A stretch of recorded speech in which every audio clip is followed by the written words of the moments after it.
I just moved to a beautiful new neighborhood. I take my dachshund for a walk every morning, and nothing seems to be a problem until this older lady comes up to me and says, "You're young. This is for older people to live in this neighborhood. You're not welcome here, and take that stupid dog away." Guys, that's not the end of the story. You will not believe what she does next. It's going to blow your mind. Hey guys, I recently moved into this small, picturesque neighborhood. It feels like something out of a Hallmark movie, to be honest. Thin trimmed lawns, flowers blooming everywhere, and a white picket fences, you name it. Most of the residents are older, probably in their 60s or above, and I kinda stand out being the young one around here. I have a 7-year-old dachshund named Frankie. He's a little guy, but has the spirit of a wolf. If you ask me, our routine is pretty much set. Walks before and after work. It's his time to stretch those short legs and for me to clear my head after long work days. The first month went smoothly. My neighbors were cordial, often waving or nodding when they saw us. I was falling in love with the peace and tranquility this place offered, and Frankie seemed to enjoy our new walks, meeting every tree and bush like it was an old friend. One evening, I was taking Frankie out, and he came across this house with a captivating garden. I mean, it was ethereal. Flowers of every hue and shade, and their fragrance hanging in the air, and it extended right up into the sidewalk. But an older lady, presumably in her late 60s, was kneeling and tending to her flowers. Given the neighborhood vibes, I decided to wave with a friendly, "Good evening," but she looked up and her expression was anything but friendly. It was a mix of confusion and maybe, I don't know, disgust. I felt a pang of awkwardness, but just decided to move on. Then at the corner of the next block, Frankie decided it was time, to do his business, and as I was waiting for him to finish, for what seemed like miles, I heard a shrill voice. "You better clean that up, young man." Well, I looked back, and well, to my surprise, it was the same garden lady staring at me like I committed a cardinal sin. I mean, yeah, I was going to clean up after Frankie, I always do. So I waved the poop bag in the air to show her and we moved on. Now here's where it gets wild. The next morning I found a note on my front door in a delicate cursive. It read, "This is a clean neighborhood. We don't tolerate filth, remember that." I was puzzled. Did the garden lady seriously take the effort to walk to my house and leave this? I tried to brush it off, thinking that maybe she was just having a bad day, but then things started getting weird. I noticed that whenever I'd walk by her house, even if she wasn't outside, her curtains would shift slightly. It felt like I was always being watched. I began to avoid her house, changing my route entirely, and the pinnacle of all this drama occurred last Tuesday. I was returning home from work, and there she was, standing on my driveway waiting. The moment that she saw me, she began an intense rant. "You think you can just waltz in here with your dog and disrupt our peaceful community?" She seemed to be ready to argue, so I was taken aback and said, "Ma'am, I've been nothing but respectful. I always clean up after little Frankie." It's not just about the poop, it's the principle. This is our sanctuary, we've been here for years, and you come in acting like you own the place." I tried reasoning with her, explaining that I just wanted to live peacefully and had no intention of causing any disruptions. She just glared and left, but not before warning, "Just remember, this is our place, not yours." Now I'm sitting here bewildered, and I genuinely don't know if I did something wrong or if this is just a case of someone not liking change. I'll keep you updated. Hey guys, it's me again. Remember the lady with the ethereal garden who seemed to have it out for me and Frankie, my dachshund? Well, things have escalated, and I need you to just take this on. Grab your popcorn, this is gonna get a bit wild. For the past month, I've tried my best to adjust to be a good neighbor. Frankie and I altered our walking routes to avoid her house, gave wide berths to her garden, and basically did everything we could to avoid confrontation. Some days went smoothly, and I'd feel the same peace and tranquility I initially fell in love with when I moved here. But other days, she'd come out of nowhere ranting about how we were invading her territory or, quote, disrupting the community vibes. Honestly, it felt like living next to Cranky the Bear. Then one horrifying morning, things took a turn for the worse. I usually let Frankie out in our small fenced backyard for his morning routine, but after a few minutes I went to call him in, and I found him gnawing an avocado. Panic surged through me as I know how toxic avocados are for dogs. Snatching it away, I scoured the yard and was stunned to find nearly a dozen avocados scattered about. Well, the kicker? They had store stickers on them. I don't have an avocado tree. So somebody purposely threw them into my backyard, and Frankie started retching. I was scared out of my mind. I rushed him to the vet, praying he'd be okay. And for those who might not know, avocados contain a substance called persin, which is a toxin for dogs and can lead to severe health issues. Thankfully, after a thorough check and some treatments, Frankie was declared out of danger. But I had a whopping vet bill. No, I did not have concrete evidence, but given the ongoing tension, I had a strong inkling that the garden lady might be behind this. Burning with anger and worry for my pup, I decided to confront her. Marching up to her doorstep, I knocked firmly. The door creaked open to reveal her glaring at me with her voice dripping with sarcasm, and she said, "Oh Lord, it's you. Did you throw avocados in my yard?" "Why would I ever do that?" "Well, my dog ate one and got sick, and the vet bill was not cheap." A small wicked smile tugged at her lips, and her eyes gleamed with a mix of mockery and satisfaction. "Well, perhaps you should keep a closer eye on your pet." Harming an innocent animal to get back at me, that's a new low even for you. "Leave my property." As I turned away, her voice followed me, dripping with venom. "Remember, young man, you don't belong here." Back home, I felt a mix of anger and a bit of frustration, and one thing was clear. This was not going to end unless I did something about it. Let me know what you guys would do in the comments down below. Update number 2. Hey guys, back again.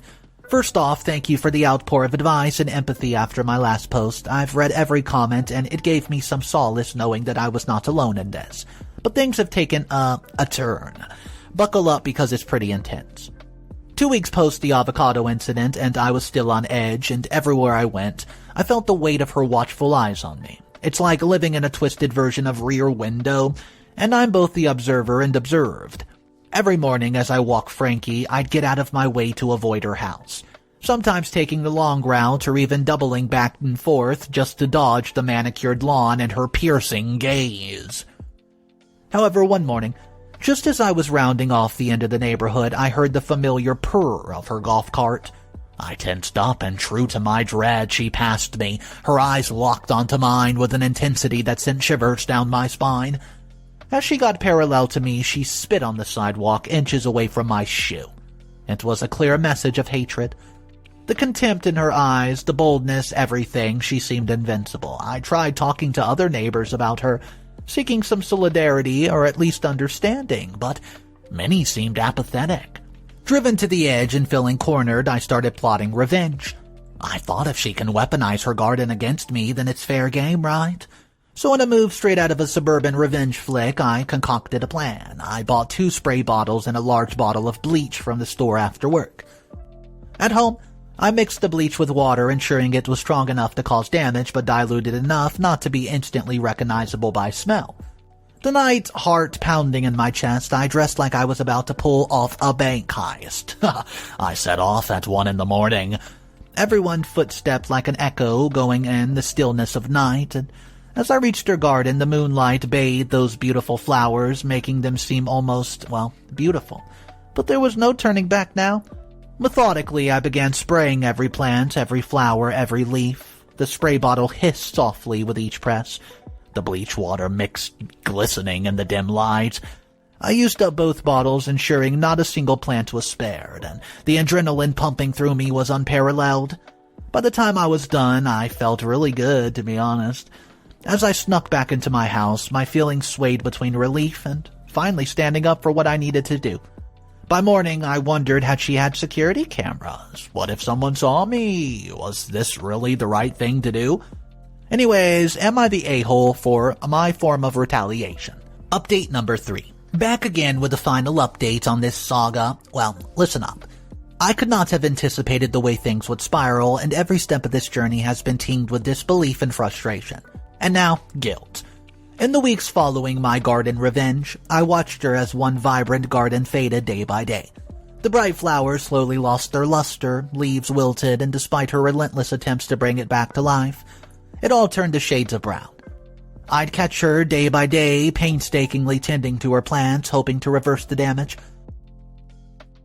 Eventually, her garden was just a graveyard of withered plants and brown grass. A lawn care company was brought in to salvage whatever they could, but even now, her yard stands as a grim testament to the malice of that night. But even when her garden was gone, her animosity towards me and Frankie remained. Our walks became gauntlets of her spiteful comments and glares and passive-aggressive actions. For the sake of my mental health and Frankie's well-being, I resorted to taking him to the dog park instead of our usual neighborhood strolls. Frankie loved it, meeting other dogs and playing freely honestly, and I think I loved it even more, relishing the peace away from my neighbor's ever-watchful eye. Just when I thought this would be my new routine, everything changed. A few days back, returning from the dog park, I saw an ambulance outside her home. The blaring sirens and flashing lights sent a chill down my spine. It was a small group of neighbors gathered up to exchange whispers. With a sinking feeling, I approached one of the neighbors who informed me, "The old lady suffered a heart attack and passed away."